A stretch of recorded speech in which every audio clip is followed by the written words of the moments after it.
Pledge of allegiance. Pledge allegiance to the flag of the United States of America and to the republic for which it stands, one nation, under God, indivisible, with liberty and justice for all. Looks like we are all present.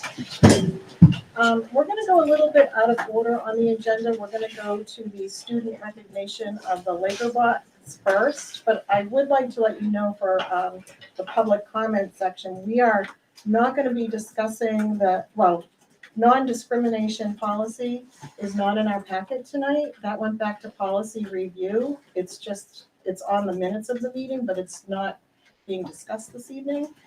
So tonight, we will talk about the student recognition for the Laker Bots. So I'd like to ask Mr. Derek to come forward and our seniors from the Laker Bots. And they have had quite a season. I don't know, Mr. Derek, if you can help give, and Mrs. Lau, give an overview of the many accomplishments. I know, we are a little, let's see if we can have you come. Yeah, we'll have you go down. That's the biggest. Yes, here we go. We got a little space over here. You want to give a little summary of the many accomplishments? My name is Joe Derek. I'm the lead mentor for the Laker Bots, Lakesville High School's robotics team. I'm here with the seniors as well as Ms. Lau, my co-mentor. This is our captain, Callum Burnell. He's going to give us a little overview of what's been going on so far this year. Yeah, so here we'll start with a quick beginning.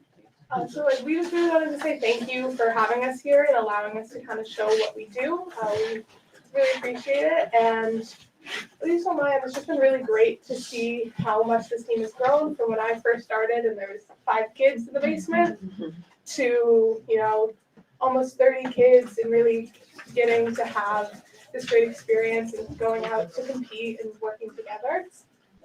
Yeah. I think everybody's glad that we only had the seniors come tonight. We're going to fit much more in the room. So in terms of more specific accomplishments, we ended last year, we built a wheelchair accessible desk for a student at the elementary school. And then we did make it to New England District Champs, which was a goal of ours. Then during the summer, we competed in an off-season event, and we're the winners of that summer heat. And then this year, we named captains and sub-team leaders. We won the Governor's Cup Award at another off-season event. And we were Alliance captains, which is like the leader of a team in the playoffs at Battle of Quebec, which is another off-season event. And then we hosted a STEAM Expo where we had students from Sandwich Central School come up, learn a little bit about robotics, do some STEAM activities, and hopefully get them motivated to join the team when they make it to high school. And then recently, this past weekend, the new game was released, where we have to stack some cones on a series of poles and put some inflatable cubes on shelves. Simple explanation, but so we're starting to build the robot for that coming up. So now that we've started building this season's robot, we hope as a team to gain more experience and learn about STEAM. We have 2 events this season, one at Rhode Island and one at UNH. The UNH event is on March 25th and 26th, and it's open to the public, so we would like to welcome anybody that'd like to come and watch.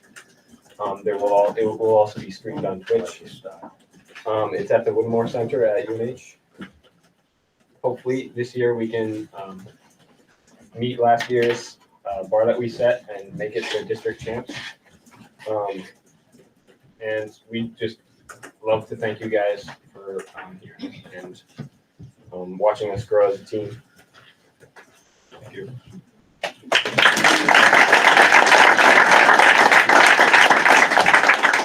are our seniors. So we have Caitlin Cornell. For your many contributions, Caitlin. We have Haley Penley.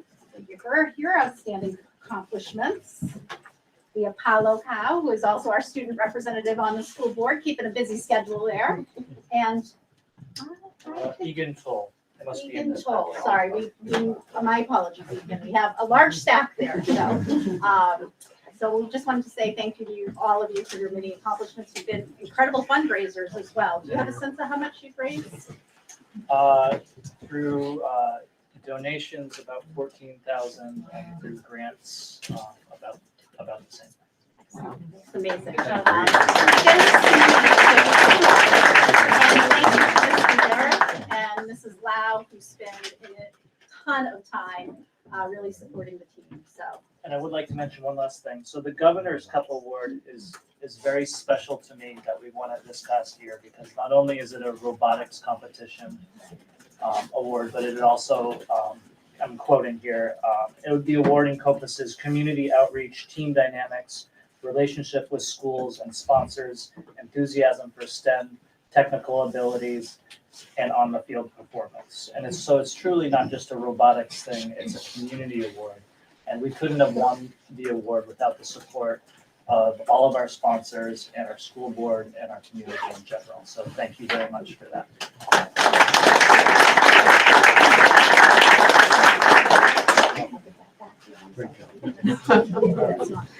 I gotta go that way. This might be the next challenge, right? Probably.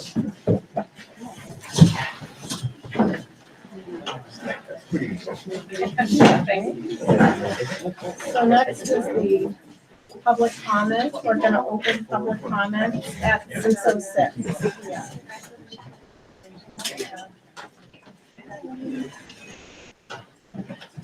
Do you have any public comments?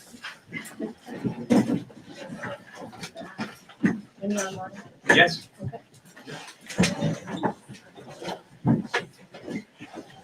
You want to do the online now, or Mark's going to comment? Who has a comment? Want me to start? Were you first? Sorry. Did you? I don't know if I was first or not. Oh, Sure, go ahead. Oh, we You can go actually, first. I apologize. Do you mind just after just writing your name down? We want to make sure we spell correctly and get your town. Yeah, the name of the town. You have a pad of paper pen down. Okay, glad to. My name's Richard DeMark. I live at 114 Chase Road in Meredith. I just wanted clarification on the status of the review of the non-discrimination statement policy. It went back to policy review. They did have a work session meeting, and it went back to the policy review at this point. And can I follow up? Sure. Is there then a time set for when it would come back to the district for discussion?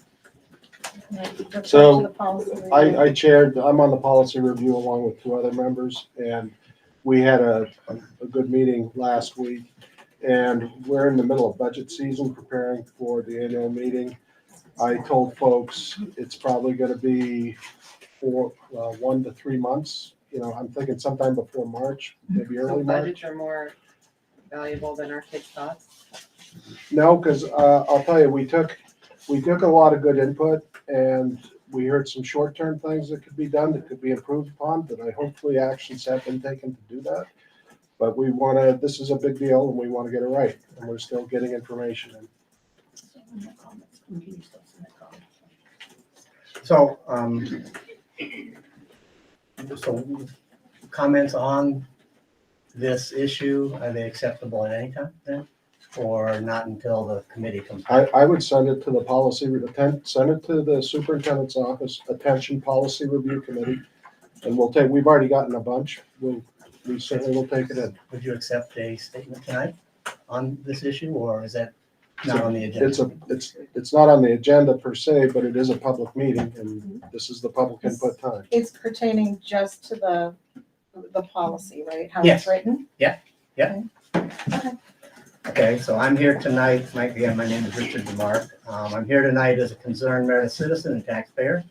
I'm concerned that the Inner Lake School District non-discrimination policy is being called into question by some parents. As I understand, the principal issues prompting the calls for changes in the policy relate to the rights and accommodations for students, particularly transgender and gender non-conforming students. I'm happy that the district's policy review committee is looking into the matter. I do not support changing the district's non-discrimination policy. But if the policy is to be changed, I would urge that a new or updated policy make the district's facilities and activities more inclusive, more expansive, and not more exclusionary. I urge that the district seek the guidance and seek the services of GLAAD, legal advocates and defenders for the LGBTQ community, and the ACLU of New Hampshire. In consultation with them, I believe you'll find that the legal precedent has consistently come down on the side of protecting the rights of transgender and general nonconforming students in public schools. With my comments, I also provide 2 documents from these organizations. First is a letter provided to the Guilford, New Hampshire School District last July, providing guidance to them regarding names and pronouns and student information and privacy. The second is a copy of a presentation made to the Milford, New Hampshire School Board last November. It helped that school board better understand 3 areas of equal education opportunity: names and pronouns, participation in programs and activities, and access to separated facilities.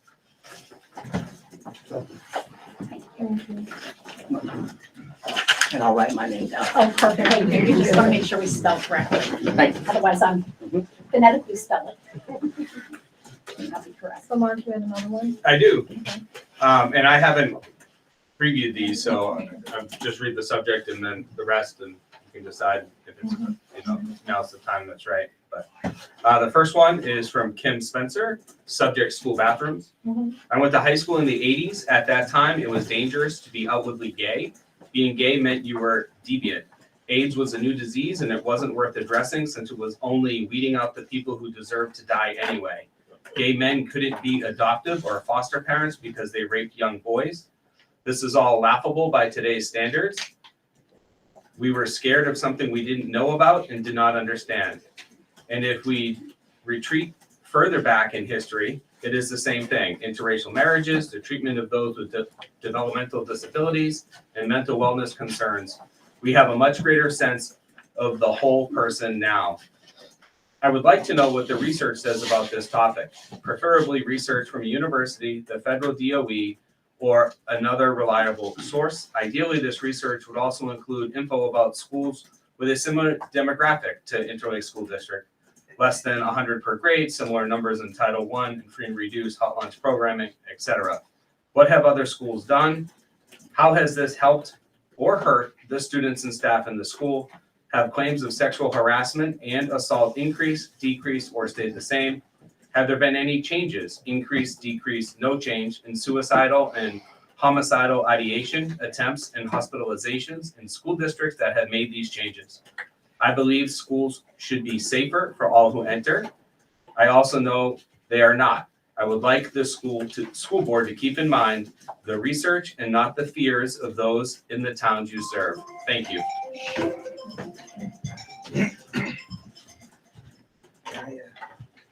Yes. Can we open it up to questions and for people showing up instead of reading emails? I mean, I'm sure there's somebody that wants to speak out. So, I'm disappointed for them. no, I understand. So my concern is we have listened to a lot of people that came last time. And since we sent this back to policy review for their, to reevaluate what's going on, doing this again when we have such a long agenda, I mean, that's the only thing. It's not that I'm not trying to stifle anybody's voice here.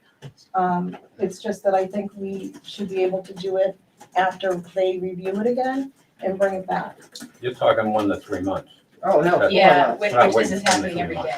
Yeah. Is We need there any answers now. further emails that present both sides Yeah, or just is there any other one-sided? emails? I have 9 emails right here. And they're all pertaining to, All I can tell you is the subjects refer to school board meeting, bathroom policy, non-discrimination policy, public comment, regarding bathrooms. So I would So assume it's that they're all the the same. Yeah. it is. Can we get a guaranteed date when we can ask questions and Yeah, actually sure. talk to you about this? Or is it just gonna be pushed off? I mean, pushed off? we can, Right now is a good time. We're all here.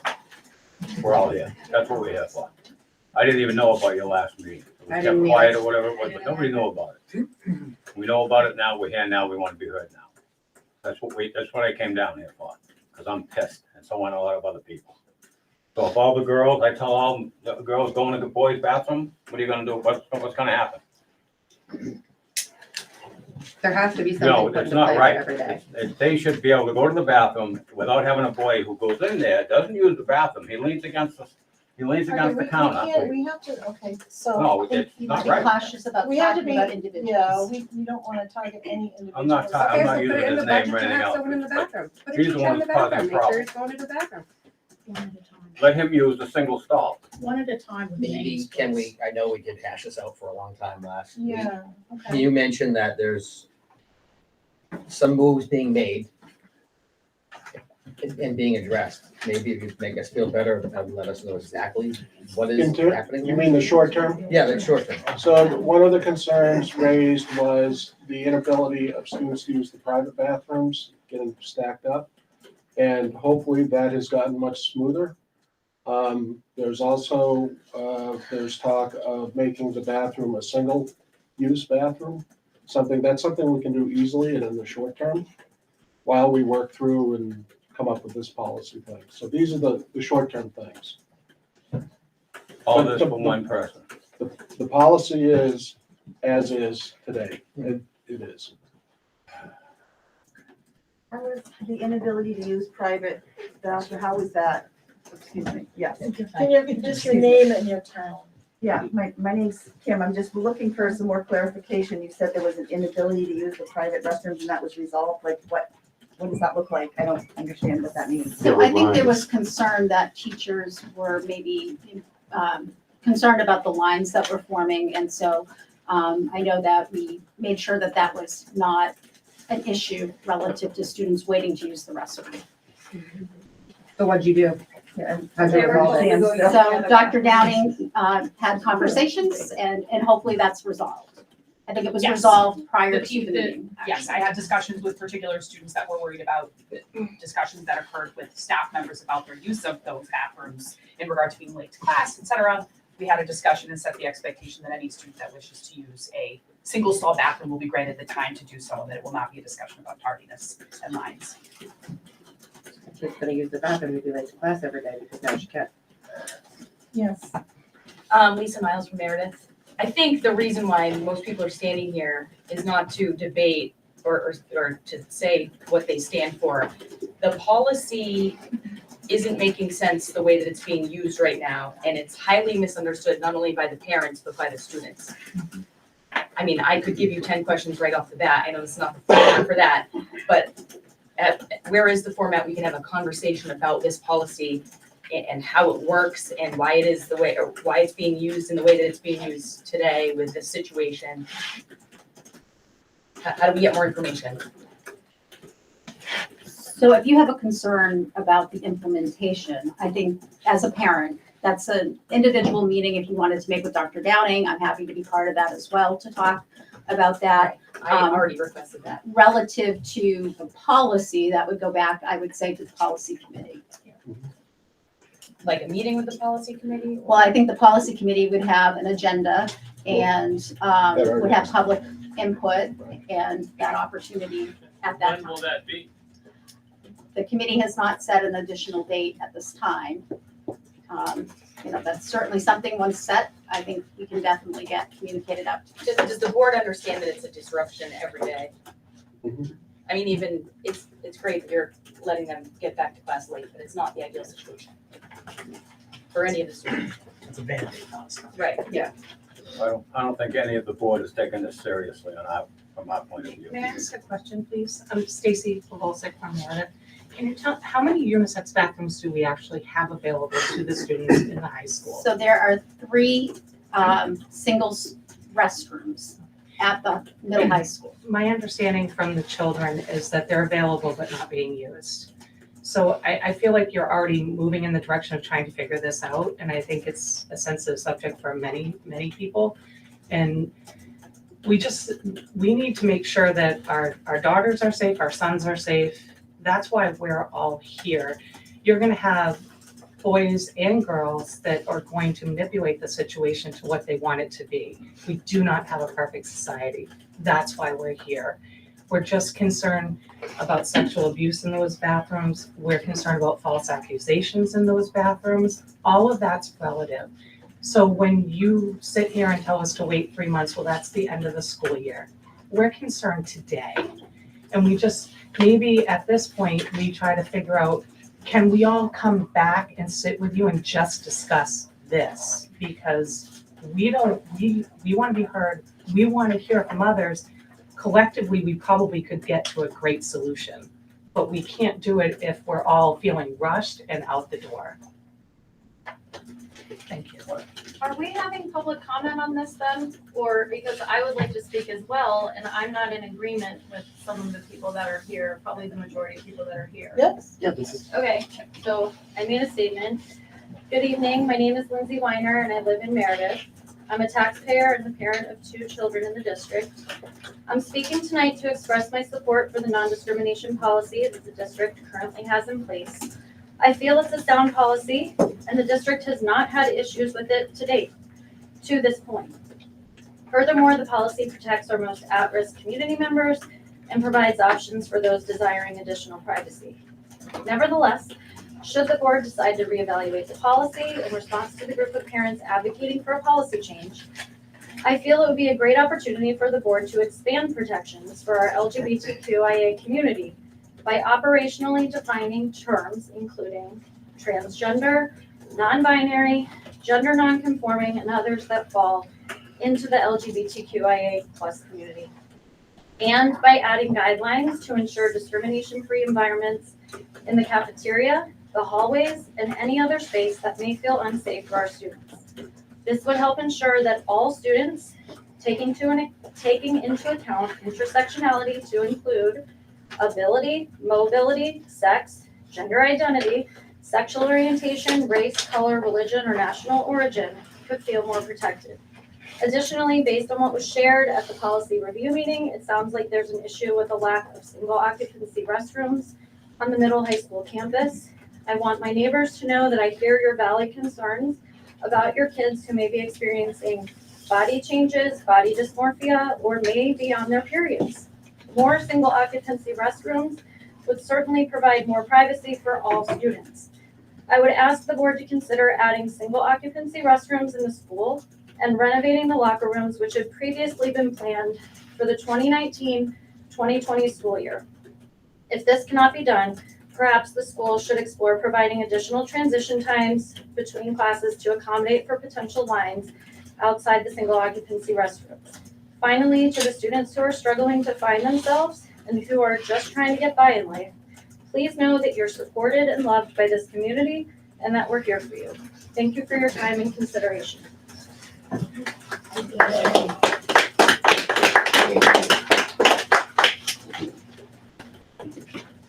Any other public comments? So this one is from John. Oh, I'm sorry. Hi, my name is Leah Meekin and I'm an 8th grade student at Inner Lakes Middle High School. Many girls in the 7th and 8th grade have been using single-stall bathrooms caused by our uncomfort in the girls' bathroom from policy being misunderstood. Every day we have 5 minutes after lunch to fill water bottles and use the restroom. We wait for over 6 girls to use the bathroom. This is an inconvenience not only to us but to our teachers. Even if we spread out and use high school single-stall bathrooms or downstairs single-stall bathrooms to reduce the line, we're walking to the other side of the building or downstairs. We often come late to class and miss the introduction to our 4th period class. This causes us to need extra help after class, which can be difficult for the students and teachers with our busy schedules. As 13-year-old girls, it's a lot to deal with on top of our daily lives. Many of our parents can't seem to find a situation that makes everyone comfortable. So for us to try to navigate and find a solution in this complicated situation is really hard. I feel that everyone should be able to use the bathroom and locker rooms comfortably without having to think about it.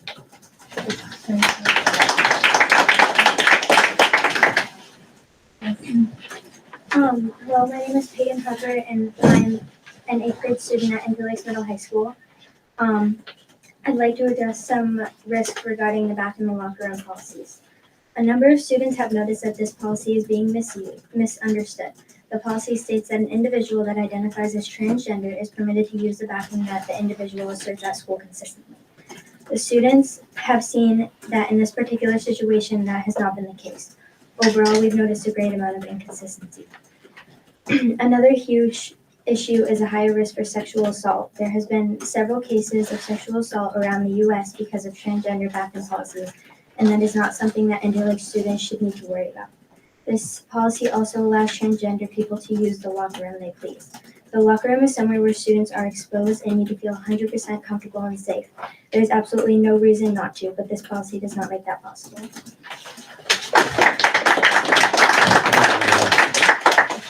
Sorry. Hi, my name is Susan Chelberg, and I live in Sandwich at 133 North Sandwich Road. And boy, I know one thing we can all agree on is that we want our children to feel safe. My child is at Interlakes High School, new student there this year. And yeah, we all want our kids to feel safe. We want our daughters to be safe. We want our sons to be safe. We want our children, regardless of gender identity, to feel safe. I really applaud young people who put their ideas into words and stand up for what they believe in. And that's really great. One thing, it's a really important piece of data to remember is that actually sexual assault and violent crimes occurring in public restrooms occur at a much higher rate against transgender or non-binary kids in those bathrooms. We have not seen in this nation crimes committed by people saying that they're another gender and going in and committing a crime. I think what we're all talking about is we're afraid that a girl is at risk in a girl's bathroom, that a boy is going to come in and say, I'm a girl, and assault her. We actually have not seen those crimes happen. What we have seen are children who are forced to use a male bathroom, who don't appear to be male, don't feel comfortable with men, and there they are put at high risk for sexual assault, for sexual violence, for bullying, and at that point, their risk also increases for suicide, for self-harm, and drug abuse. So I 100% believe we want to keep our children safe. I am a trained social worker at Plymouth State College. My area of expertise is sexual education and adolescence. I worked for the state as a health educator for Carroll County, running a teen clinic, working with high-risk youth. So this is my area. My number one concern charged to me by the state was to protect our young people in areas of identity and sexuality. So I 100% agree with your concerns. But we do know that the risk who are highest at youth, the youth who are highest at risk, are those who are forced to use a bathroom they do not feel safe in. We do not see crimes against girls in the girls' bathroom. We see crimes against people who are forced to use male bathrooms, assaulted and abused. And that is a really important piece of data to keep in mind. We're not forcing them to use the male bathrooms. Maybe we're trying to express ourselves for them to use the single stall. Right. Public So the comment has to be idea- directed Right. to the public comment, and you should identify yourself. I think the crosstalk has got to stop. So yes, single-use bathrooms are a great idea. It'd be wonderful if we have some more at this point. But we can all agree keeping our children safe is a shared idea for all of us, and we can look at the data to see who is actually at risk by whom, and therefore who needs to be kept safe to where. Thank you. Thank you.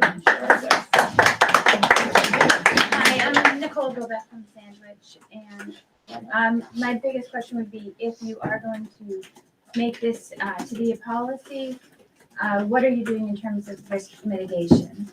And secondly, is this policy only pertaining to students at the school?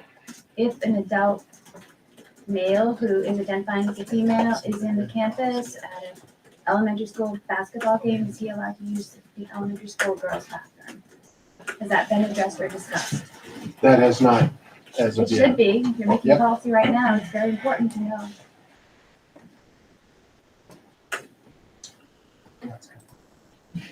Is there any other? So this message is from John Cooley. To all concerned, I'm writing to support the non-discrimination policy 1161 being considered at tonight's meeting. As a parent and taxpayer, I support the board and community in the ongoing work to foster a tolerant and safe environment for students and staff. This message is from Melanie Hodge from Sandwich, New Hampshire. To the ILSD School Board, I support the school board's non-discrimination policy regarding bathroom use. Students should have access to the bathroom that aligns with their preferred gender. This is how we can keep things equitable in our schools and support every student's emotional well-being. Yep. From Frederick Scott, from Sandwich, Center Sandwich. I'm writing in regards to tonight's school board meeting. regarding non-discrimination policy for bathroom use. I am in full support of non-discrimination of bathroom use. It is the right of every student to use the student that aligns with the gender they identify with. There was two more questions. Can you stand up, please? Yes. Sorry. My name is Siobhan Balaj. I'm a resident of Sandwich and I have children in the Interlake School District as well. And I wanted to piggyback on what you had just said about statistics. And another one I think that is very important to remember, especially if we're thinking in terms of wanting to prevent victimization, is that sexual assault happens with adult males against females who are often related to the child. It's 90% of the time. So very, very nominal amount is risk. And I'm also hearing that this is pertaining to a particular student. And we're talking about a policy. I've heard a particular student being referenced who is making children uncomfortable, who is assigned male at birth. I do not know who this child is. I do not know them at all. But we're looking at policy, which has to be overarching and inclusive of not only today, but the future. And I also wanted to reference in a journal called the Journal of Adolescent Health, there actually is a peer-reviewed article that is titled The Impact of Bathroom Discrimination on Mental Health Among Transgender and Non-Binary Youth, and emphasize again that the risk of suicide ideation and depression and suicide attempts is much, much higher among those youth who do identify as LGBTQ. And that is an everyday thing for these children as well. And it doesn't end at school. It is within their entire life, from the morning they wake up until they go to bed. And we're also talking about an age when, even when we are cisgender ourselves and feel comfortable in our bodies to be 11, 12, 13, I remember that, quietly opening up the tampon so nobody knows I have my period. And to be a transgender youth who's seeking to find themselves, how much more additional shame there is in those sexual organs. I think that is everything I wanted to say just now. Could you submit that article to the board? Absolutely, I plan on. Thank you. Yes. Thank you. Just quickly, I respect everything everyone's saying, but I don't think that's the situation that's happening right now. And I don't think people know that. And the situation that is happening is not going by what the policy says, just so everybody. And that's why we're here. I don't think anybody here doesn't want our kids to be safe.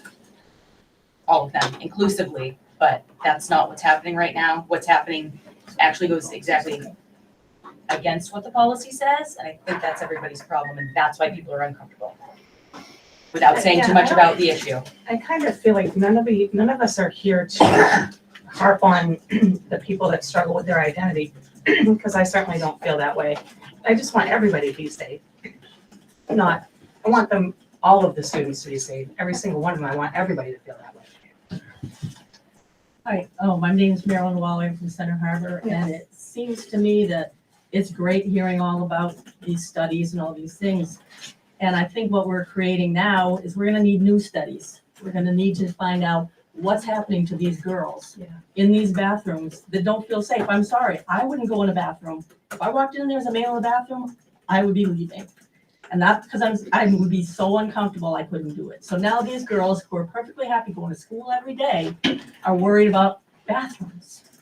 So now we're gonna have all these other cases. Nowhere online could I find where the rights are for these people that just want to be themselves and use the girls' bathroom or the boys using the boys' bathroom, because it's happening on both sides. That's where I think we're creating this whole new situation.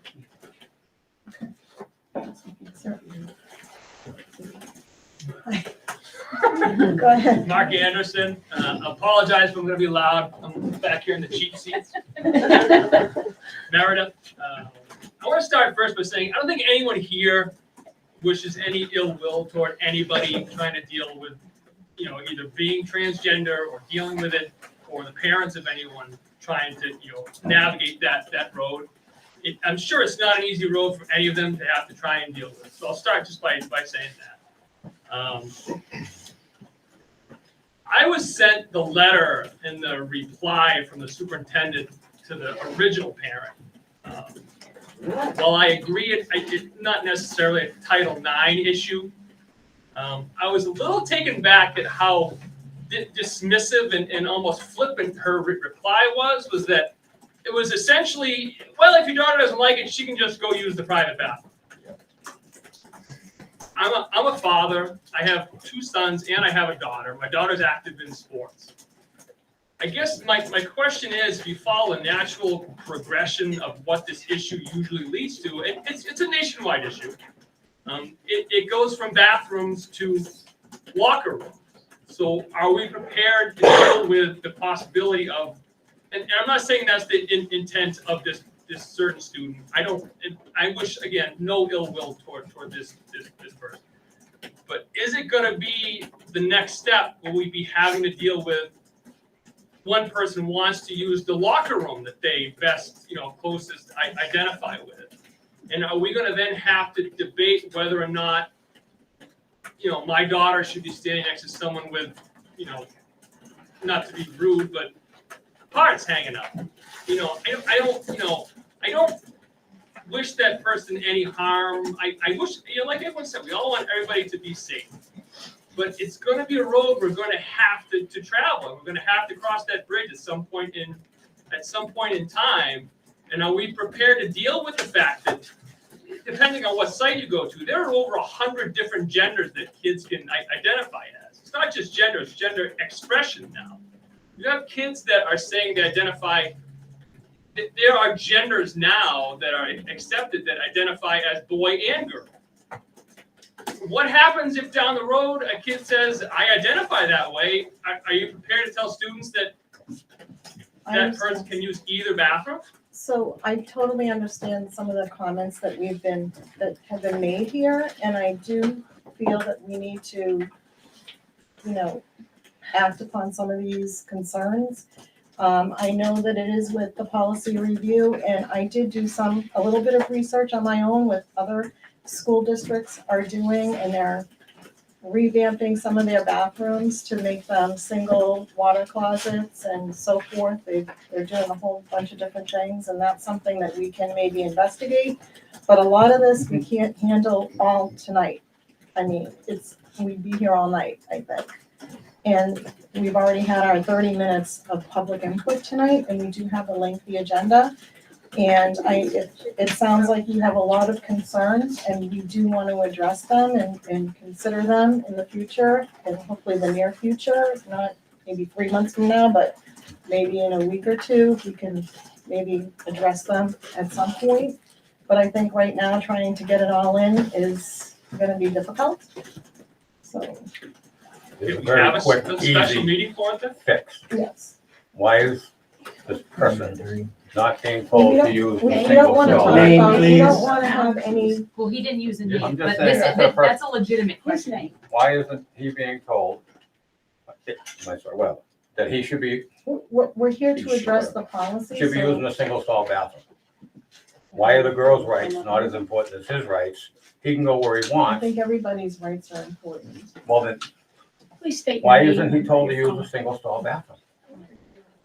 It's very simple. We have a- Hi, I'm Jalen, and I live in Meredith. Could you speak up? Yeah, I'm we sorry. can't hear you. I'm Jalen, and I live in Meredith, and I'm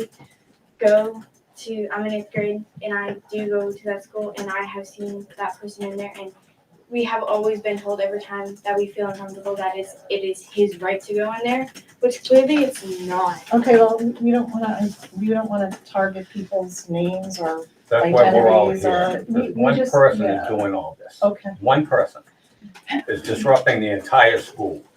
okay. So, and we're supposed to sit here and listen for 1 to 3 months. name? That's not right. Everybody in here is here for a reason. Most of them are not happy with what you guys are doing or not doing. Actually, you're doing nothing. Except blowing us off like the superintendent and the principal did when I called them. One person rights are more important than all the other people in that school. That's what you're telling us. All he has to be told is you go to the single stall bathroom. Okay. If you don't know which one to use, single stall. How hard is that? Why is that so difficult to do? Okay, I think we've heard everybody's concerns here, and we're gonna move on with the agenda. You're gonna blow us off. No, we're not blowing you off. Is there anything else in the meeting that's pertaining to this, or is this? No. Okay. Aren't you recapping the meeting from Wednesday publicly? That's Just on the approving. agenda. We're approving the minutes. We're just approving the minutes of that meeting. Well, you announced when they made. All the meetings are publicly announced. Yes, of course. Yeah, I mean, I think that's all that, most of us want, is just an opportunity to talk to you about it. Another meeting. So you guys can make public when, if it's a special meeting or, whatever, however you want to handle it. If you can make that known, so that we can come and if it's like just for that, just come and just to try to talk to you guys about it. Sure. Okay.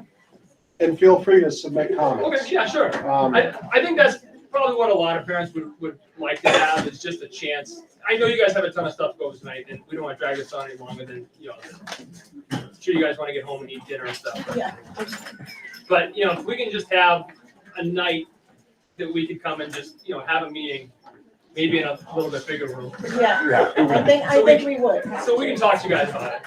Yeah. I would just like to state for the record, the previous meeting was posted and was public and was well attended. And all of our meetings are publicly posted. I appreciate that, and I'm happy to meet with you more I didn't know that times. you were gonna be talking about this at the last meeting, that's the thing.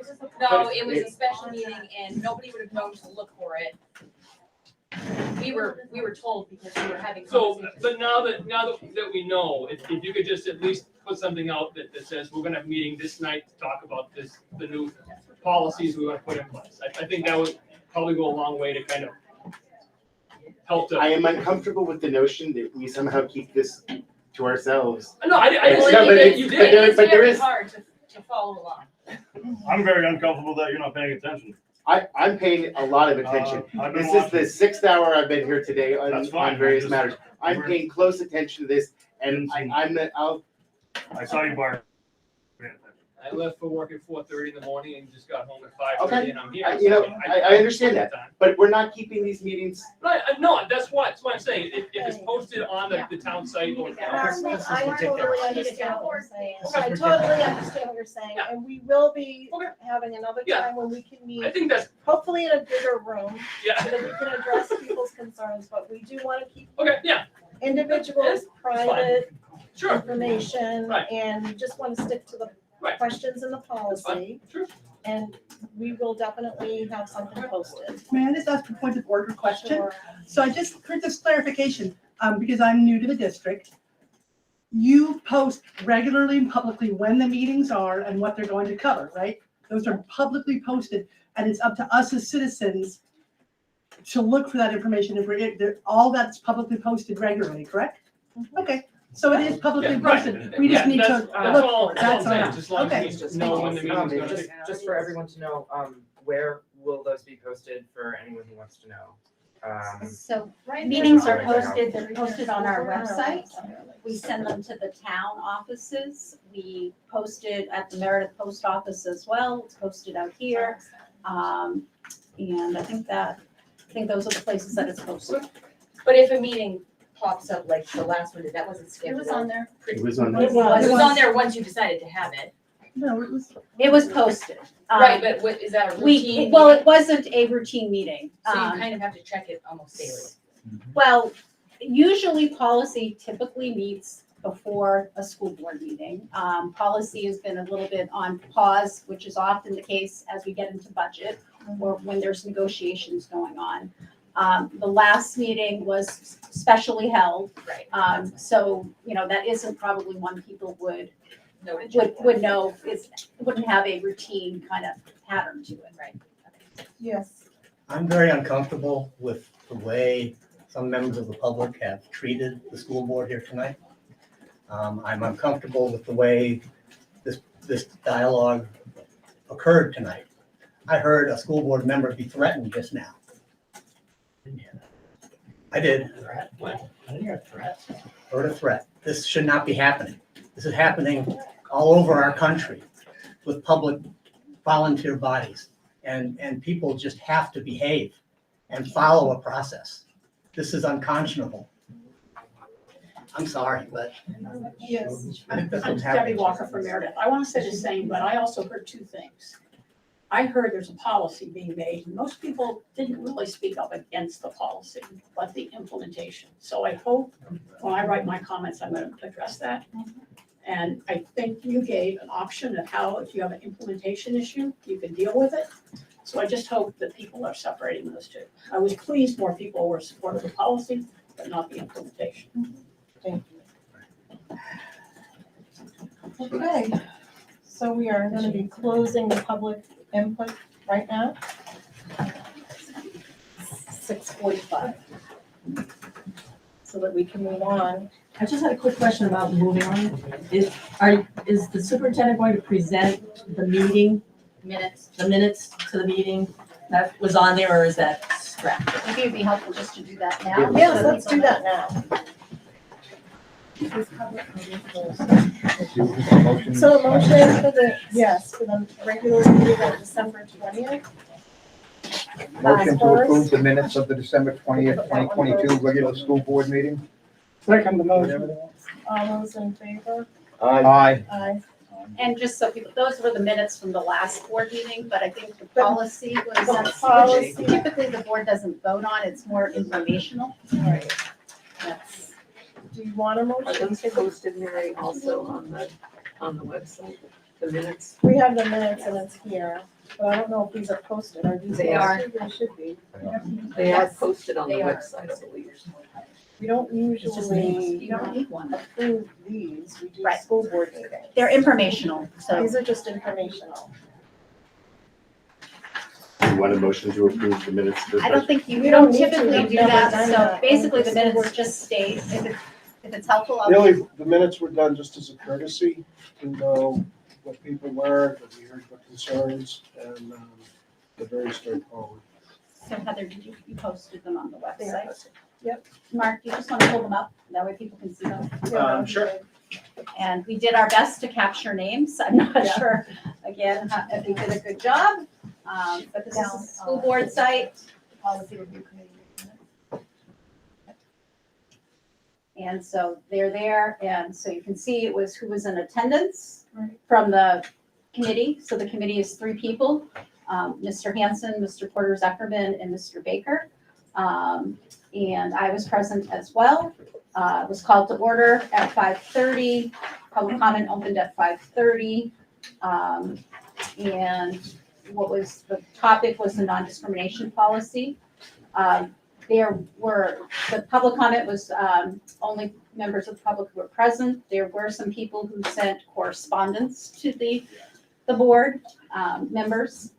And then we just tried to, I did not do a transcript. I just tried to, individuals who expressed concerns about the language of the policy and members who expressed support. It was closed at 7, so that was about an hour and a half. And meeting adjourned at 7:05. The policy committee reached consensus to get local policies and obtain a legal opinion from council. So Okay. So moving on the agenda now to the student recognition. Oh, I'm sorry, Paulo, yes, I'm sorry. Interlake Student Board Representative Paulo, update, sorry. Yeah, thank you. So the student council is kicking off each Monday of the month of January by serving hot chocolate to students as they arrive at school as a way to add a little positivity to everyone's Sunday morning. Robotics had a meeting to watch the kickoff season on Saturday, January 7th. We invited a local robotics team to come watch with us. 2 members of Newfound robotics team came, and we watched the kickoff on Twitch. And after that, and as we watched it, we learned what the new game is and how to play, and what the rules are. Afterwards, we analyzed the games and the rules. and then re-strategize, and then come up with like a robot design, or like a rough robot design. Go to Bleachers event for girls basketball was on December 9th. This event was sponsored by the National Honor Society, and we raised $25 for the Meredith Food Pantry. Math meet is on January 11th. It will be a virtual meet inside our school. And currently, we are first in small schools, but second in overall, meaning both big and small schools.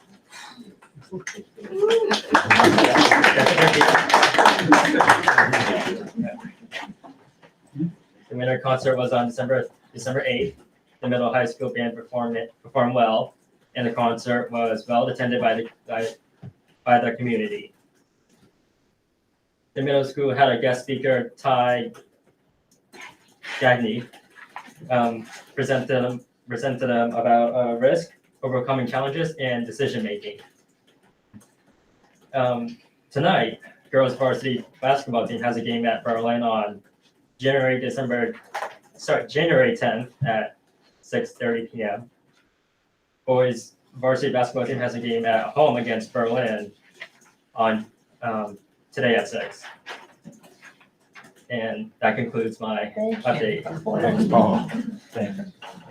Okay, current bills payable. That's attachment 2, manifest 3020. Motion to approve the payment of the So moved. bills. Second. Any questions? All those in favor? Aye. Opposed? Correspondence, superintendent, board secretary, board members. Nothing to report. Superintendent, assistant superintendent report, enrollment report. So you have the enrollment report in your packet. You'll notice a change of down by 3 students. We did have some families who were traveling for a bit of an extended period of time, so they opted to do homeschooling during that period. I anticipate they'll re-enroll, so I think that speaks to really a change for that period of time. Professional learning summary, January 2nd. So we have Mrs. Papalardo, our curriculum coordinator, to talk about January 2nd. Was it basically a week ago yesterday? Was the day after the new year start, and we had a professional learning day. Yeah, so we returned from our winter recess on January 2nd, and it provided us an opportunity to re-engage in some professional learning practices, which we have deep roots here in our district.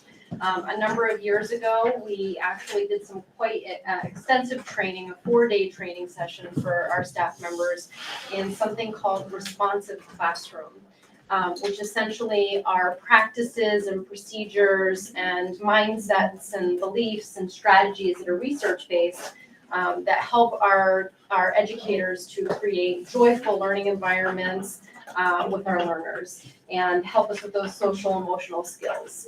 And it was an incredible day. It provided us an opportunity to train new staff and then also build upon practices that have been longstanding here in the Interlake School District. All of our teachers and their survey feedback were excited to have the refresher. They were grateful for the opportunity to return from something that was so joyful to start the new year. And also, many of their comments acknowledged how a lot of the experiences they had throughout the day both reinforced a lot of things that they currently do routinely in their classrooms, as well as challenged some thinking, which is what we always hope a professional learning day will do, so that it's evidence that we're learning some new tools. At the high school, our 9th through 12th grade teachers had a little bit of a different experience. They were actually building upon some work they had done in a collaborative planning block prior to this day. And their focus in the morning was on extending that collaborative conversation within a department. And their focus was federal accountability and working together in their department structure to collaborate on ways that they can integrate some practices into the things that they do with our learners to better prepare them for their spring statewide assessments. And then their afternoon was filled with a couple of different choices that they had that provided a range of different options, from working on performance assessments to continued work on federal accountability. And educators also had the opportunity to submit their own plans for the afternoon. And it was really exciting to see. We had quite a few departments submit some plans. A lot of them were reflected our teachers' desire to collaborate actually beyond their departments, and a lot of amazing things were able to take place in that time. So big gratitude for all the resources that we have available to us to be able to pull off such an amazing day for our teachers. Thank you. Thank you. Mrs. Papalardo did a significant amount of work to coordinate and organize, and the day ran very smoothly. So very appreciative of that. School updates. Mr. Hilger, Mr. Bryant, and Dr. Downing. Mr. Hilger was supporting the winter recreation program this afternoon, so he will not be joining us, but we'll have Mr. Bryant just give some highlights and then Dr. Downing some highlights. Thank you. So really, when I think back to this year and touching upon things, I really want to recognize the community and the resources that we have the ability to work with. One being we brought banking back this year, working with Meredith Village Savings Bank. So on Fridays, students have that opportunity to take that up again. Also, we were working with the Meredith Rotary, the book vending machine that you all approved, that is up and running and full and in our school. Kids are very excited. We had a kickoff assembly for that. And again, it's just another fun and creative way to promote literacy within the building, but also recognize students for their efforts, both academically and with their personal competencies. So they're very excited to earn their tokens and to start earning their books as well. We're working with Prescott Farms to bring back our composting. That's been gone for a couple of years as well. So all of our classes are working with Prescott Farms to learn about composting and help with that process within our schools and how that works from a scientific standpoint as well. Before the break, we had our winter band and chorus concert, again, something that we haven't had in a while. Highly attended. We ran out of chairs, and it was definitely standing room only there as well. And I'd like to thank Brendan Dowd, our music teacher, and Miss Katie Hart, our band teacher as well, for organizing that. As we return back to school, January is Kindness Month at ILES. That's really our theme, and we are working to build a kindness display that will then have the entire student body in February going on a winter carnival day. Again, partnering with some community outreach partners like Gunstock Mountain, Laconia Ice Arena, Top Gun Gymnastics, again, to make that all happen. And I'd like to thank, Steph Howard's been a big help in helping us get that back and off the ground. And then, as Mrs. Papalardo talked about, our responsive classroom training, our teachers are very excited to have that refresher or validate the things that were going on. And we actually continued that in our staff meeting the next day and got to bring all the staff together that were part of various different responsive classroom groups to not only share their information, but then create some anchor charts that our entire staff could use as we continue the progress in this area. So definitely a lot of community building happening through the holidays and a lot of community partnerships. And I think those are the two things I just wanted to recognize tonight. So thank you for the time to do that. Thank you. Good evening. Luckily, Paolo gets to share a lot of the great highlights, but I have a couple other things that I can share.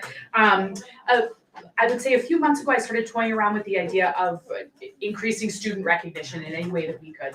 And I sent out some information to staff about a way that we could do that.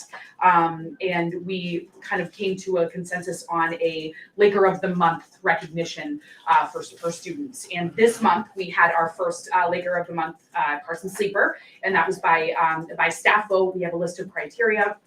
And I also get sponsorship from local community groups to provide a small monetary reward to the student, as well as sharing that information. And hopefully it is already on its way to the Laconia Daily Sun and has been approved and waiting to hear back from Salmon Press.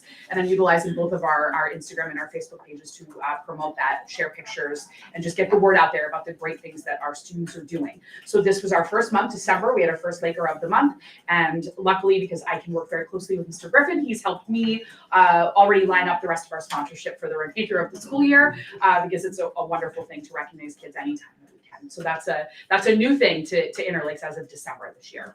Amanda, what are the criteria? So we have a long list of criteria that does its best to be inclusive of all students at all academic levels. It's really about celebrating students that contribute to our community in a variety of different ways. I will tell you that it's getting, setting the nomination form out. We have looking at over 500 students, and it's a hard decision to make. We had some wonderful nominations last month.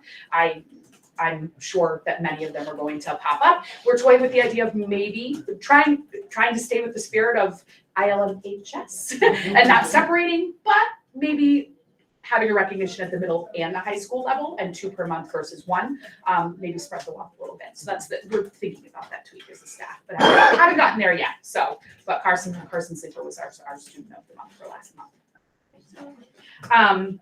As Paolo touched on, Ty Degny came today and spoke with our middle school students. Ty has written some books, penned some books about some risk and adventures in the White Mountains, if you will. And I was lucky that Trish helped us kind of secure him coming over to chat. And he had a wonderful discussion today with our middle schoolers that was really open and candid. And they asked some incredible questions, and it was a super positive experience. I already have several emails asking if we can share that to the high school. So I'm going to work with Ty if we have a high school presentation in the wings.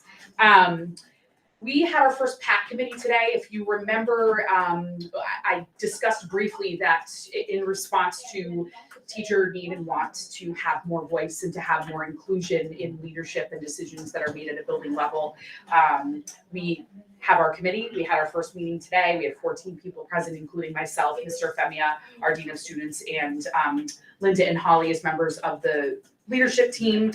It was a really, really positive meeting. We had a few agenda items, established some norms, but I think it's going to gain a lot of really good traction. There's a lot of smiles, a lot of laughs, and I think just people feeling the cohesiveness of us all getting together and just really improving communication, which is going to be one of the biggest goals. So that was a really positive start to that committee, and we're going to meet on a monthly basis opposite of our department time meetings. So. And as Paul alluded to, basketball's in full swing. I think tonight might be our 5th home game for boys, and we're in. So, thank you. Thank you. Okay. Math Empowered overview. I'm going to turn things over to Mrs. Papalardo again to talk about Math Empowered. We are very excited about this work. Absolutely. So last summer during competency camp, we had the great pleasure of having Carolyn Worcester here on campus. Carolyn is the founder of Mathematics Empowered.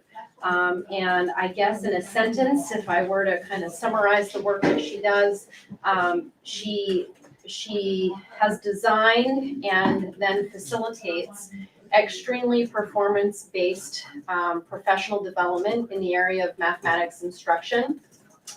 And what's really magical about her skill set is she's able to find an entry point into the work, no matter where an educator is on kind of their experience level and their comfort level in trying new practices.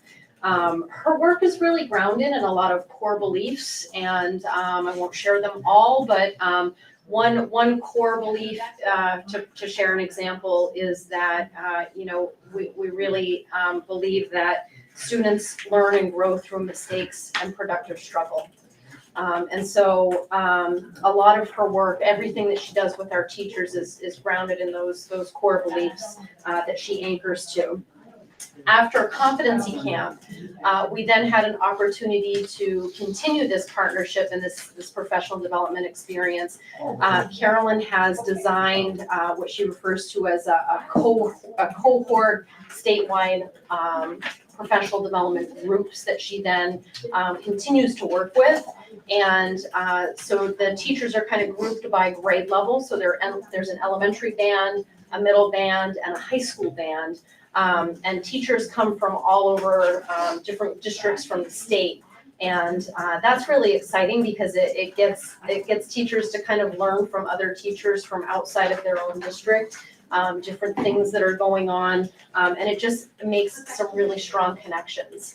The other exciting thing that this experience does for our educators is it's all site-based. So the teachers actually will spend a day at one of the cooperating school districts in classrooms with students and teachers who are vulnerable to say, yes, I'd like to try something and I'd like you all to watch me and I'd like some live feedback.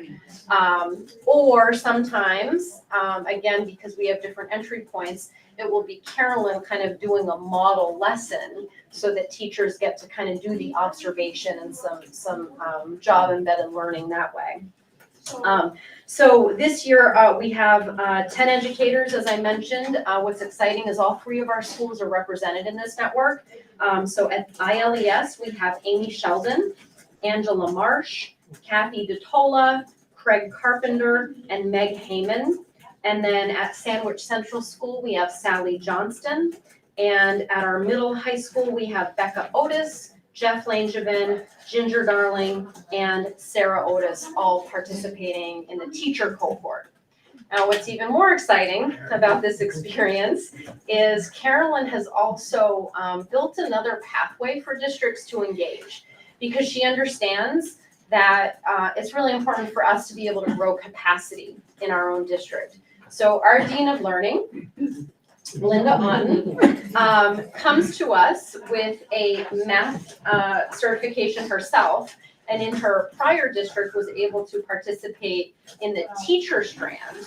And so we now have the ability to have Linda join there's a different strand for teacher leaders. So she's actually in a coaching strand. So she attends the same professional development opportunities with the teachers, but has a different role in that work. And so now I'm going to pass it over to Linda, our Dean of Learning. Thank you. Thank you. Thank you for asking me to come here tonight. I'm so excited with this work, and I'm so fortunate to be supported in this. So actually, to kind of go a little bit further, so what happens with this is that all the teachers get one of these Thinking Classroom books, and I will keep this here if you wanted to take a look at that. There are all these different facets, so I've been able to go to I can go to any of these cohorts. I can go to the K-5, I can go to the 6-day, I can go also to the 9 through 12. I also have been able to go into the classrooms and model some lessons myself. So far I've been into a 1st grade classroom, and I've been into a 5th grade classroom. I was supposed to go into a 2nd grade classroom, but unfortunately I had some sickness find me and I had to be out for about a week, but hopefully I'm gonna get back into those classrooms. I also was able to go to one of the cohorts where each of the teachers made a kit, and through this kit, they have all these modules, which I have access to everything. So I just what I did was I printed off kind of what some of the teachers are doing in the classroom so that you have an idea of really what it's all about. Because we can talk about this unless we see it, okay? You're welcome. Yes. I'm sorry, Paulo. You're welcome. So this is a 3rd grade one, and basically it's 3 pieces. And so as I always tell the teachers, do what you feel comfortable with. There was one of our teachers, she was so excited to do what's called a math talk. That's this first page. So basically what you do is you just put this up on the board or on those beautiful cameras, and you just tell the kids, what do you notice? And you give the kids time to think. And you give that time for kids to have discussions. And of course, we always want them to go one way. Sometimes they see things that we don't see. And then you also ask questions like, what do you wonder? So this can be a 5-10 minute, really kind of how to start the lesson off. So in this module, this is grade 3, module 3, lesson 1, math talk 1. Then the second page is another one, another math talk. And some teachers, this might be the only thing they might try. Some teachers, I really want to try to get them into other classrooms to see other teachers put this into action so that they might want to try some of this. And then this next page, this is what's called a randomizer. What's really kind of great about this is if you notice, you've got one side here, you've got the left side, the middle side, and the right side. You split these all up, and if you notice, they all match up. And so you give them out to our learners, and we say, go find your match. So what's great is that it's getting all of our learners out of their seats, walking around, having conversations. And so this is a great time even for a teacher to grab one and to jump in there and to do this. So my experience has primarily been 7 through 12. And so my first lesson that I did was first grade. I thought this was going to be a flop, but it actually went a lot better than I thought. And the teacher was really appreciative of that. She's like, I'm just so glad you're here to try this. The next lesson I did was 5th grade. I thought that was going to be great. That was a flop for me, which I was then also videoed because that's something that I can share with the staff. And that's something that I go to the next coaching cohort and then I show them, here's what my video is. The last page is called a DARE question. And these are questions. Now that you have those kids in those groups, so they're not always working with, their friends or the same people, they start having discussions about the problem. And then after that, they have an agreement, then they record it, and then they can do either a gallery walk or there's so many different ways that they can do this. So they can see each of their peers at their work and then go back and they can edit it. So this is just kind of just a little brief kind of taste for what this is all about. What's so great about my job is I get to see all the teachers try this, and I get to go talk to other teachers and say, oh, I've seen this, why don't you try this, or I can try something in your classroom. And I'm just going to read something that Amy had wanted to be here. We had asked some teachers to be here, but of course, they have lives. So Amy Sheldon, one of our 5th grade teachers, I've been in her classrooms quite a bit. She said, Math Empowered has not only changed the way I view teaching math, but the way I view teaching in general. A simple change in the language I have gained from this work allows my students to instantly think deeper and have the power of learning in their hands. My student mathematicians have the opportunity to become investigators, question askers, and pattern seekers every single day through proving their thinking in a collaborative environment. When we all notice and wonder, we level the playing field and up the acceptance in sharing our mathematical thinking. So if you have any questions or you ever want to go and see it, I ask you anytime to go and do that. Thank you. And I think that's the most exciting thing is our teachers are really in a safe learning environment where they're collaborative and they have one another and our Dean of Learning to work with to try some new things and to kind of model what we're asking our students to model. One of the exciting things about being able to work with Carolyn this year is I've been actually trying to get her to the Interlake School District for about 3 years now. She's fairly sought after. Districts who embrace a lot of the strategies that she has brought to their work have experienced a tremendous amount of gains in proficiency in their student data. One of our neighboring districts has seen as significant improvement of 20 to 25% in some grade levels after engaging in the work after just 2 school years. So we're really excited to have this launch this year, this opportunity and your support. Thank you. Thank you. May I ask a question? Yes. I lost the connectivity of this, right? Erica, you explained there's 10 teachers that are involved. Correct. All 3 schools, 4 schools. Are you dealing with just the 10 teachers or all of the teachers? I'm giving all the teachers, All the teachers? yes. I All give the them, I teachers tell have them access anytime to they, this. even if they're not involved, I still will say to them, if you want me to come in and see, and I email them and communicate to them that I'm more than happy to come in and model lessons. So the one teacher that I did go into her classroom, she's not a part of this. And I was able to give her some more parts to say, why don't you try this? And so now I want to connect back with her and see how she's utilizing in her classroom and what she thinks. How many teachers are volunteering for this? I think when we were looking at this work, we had only 10 seats for the cohort at the time. But, so, I mean, you're working with a couple teachers that are volunteering basically, so how many others are volunteering other than the 10? I would say it's kind of tough to say only because I know that they've got so much on their plate, and I can only, go to class meetings. We have the math branches also down at the elementary school, and I can, use that time also to present material to them. I don't know if I'm really answering their question. Yeah, I mean, in essence, I'm getting that many, other than the 10, right? So this is more early, we had 10 slots. So kind of early, people who were, early adopters, I would say. And again, it's not a program, it's really about strategies. Okay.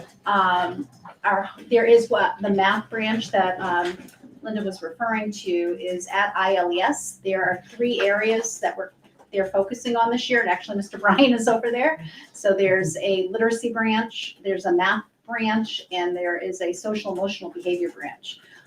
Linda is helping to facilitate that math branch. And so how many teachers and paraeducators are? It's 12 to 15. So, and some of them may be some that are already involved, but it is another opportunity to share the work. Very good. It's And really, this was a volunteer, so the 10 teachers that are there are volunteer, right? yes, we are paying for their seats, but Right, they have taken on the extra. There was a summer commitment. We did pay people to attend in the summer, but it is people who have said, I want to do this. It was put out to all staff, correct? All elementary staff, and then 7 through 12 math teachers. And we had, I did put out an email asking just the 7-12. I think we were hoping we'd get a few more, and they signed right up. So we were happy to fill the 10. Okay, that's great. Thank you, very nice, thank you. Okay. Under new business, proposed revisions to the program of studies. Dr. Downing and Mrs. Lee. Thank you so much.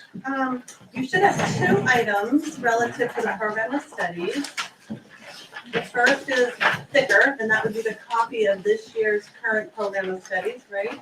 And then the second is a little stapled packet, which includes our proposed changes. Some are additions, some are deletions, some are reworks.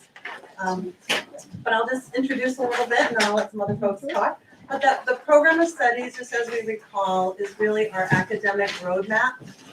It really helps us and others who are looking at our school to understand our courses, to understand our credits, our requirements for graduation. A whole host of different things are within that program of studies, and that's why it's so thick and has a lot of information. And it is always posted on our website under the guidance tab, so anyone can view that at any time. And that is updated annually, and we give the departments time, starting in the fall, to work as departments to look and review their portion of the program of studies or other portions that they'd like. And then they submit those changes to us, and then we meet and then bring those changes to you for approval.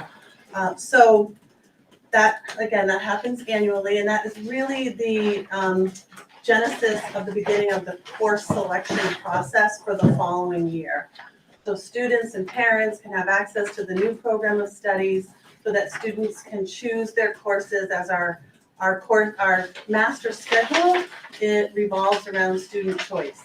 So the master schedule is built upon what students have chosen to take next year.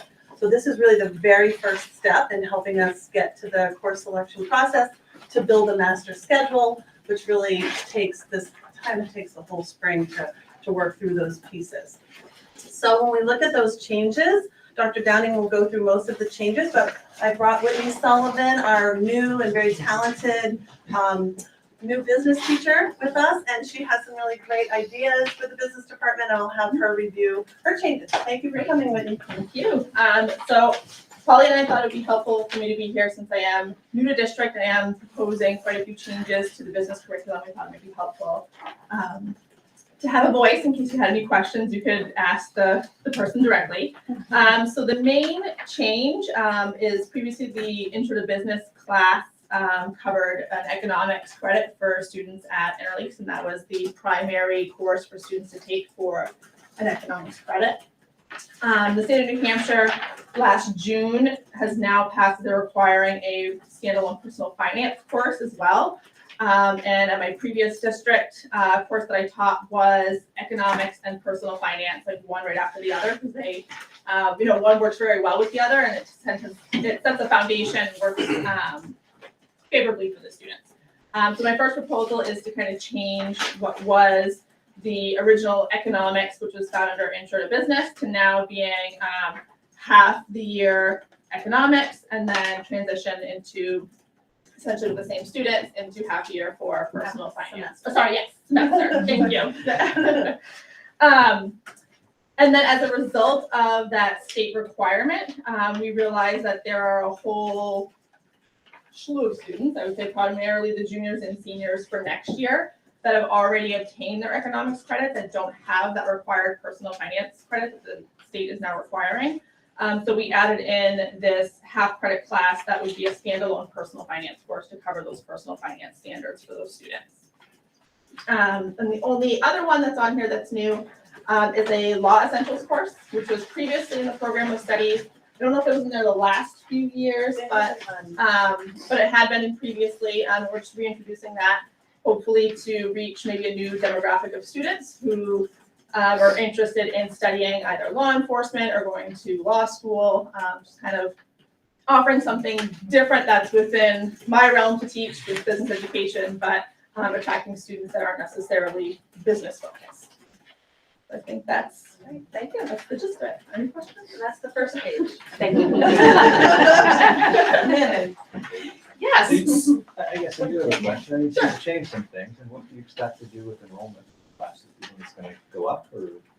I mean, what's Well, reality? the economics and personal finance course is going to be it's a graduation requirement now. So Okay. as far as enrollment goes, they want to graduate. They don't have a ton of options. So I don't think I'll see a lot of changes in enrollment other than possibly the law essentials class, which would be an elective. So I'm hoping to see an increase in enrollment in that sense, simply because it is attracting students that are possibly interested in something that hasn't previously been offered at Interlakes. That sounds like an interesting class. It'd be interesting to see what happens. Do you teach all of these? Do you teach all of these classes? Yes, so I'm the only business teacher, so I'll be teaching all of them. I think next year and probably the year after, some of the elective courses might be fewer because I do have to teach the personal finance quarter-long class so that we cover next year's juniors and seniors to have that graduation requirement. But otherwise, I usually would have, I would say, 3 to 4 sections of the economics and personal finance course, and then 3 or 4 sections of electives. Thank you. Thank you. And I can share with you, I believe that enrollment with what I see as a revival and some incredibly dynamic teaching in those classrooms is not going to be an issue. I'll come in and speak. Retired economist, Really, are you? except for the retired part. You're committed now. Well, my wife would do that years ago. So moving forward in English, the only proposal for the English department is to have a new course called Mass Media, which would encompass our Laker News program. We've struggled a bit, as you know, Laker News, Blue Wave. It was, we had a group of students that were just an incredibly well-oiled machine that ran that program with almost complete autonomy and just minimal oversight. It was really the epitome of something that was completely student. They would broadcast, just so that people. Yeah, directed, sorry, Laker Broadcasting. And it's a wonderful resource for our kids and an outlet.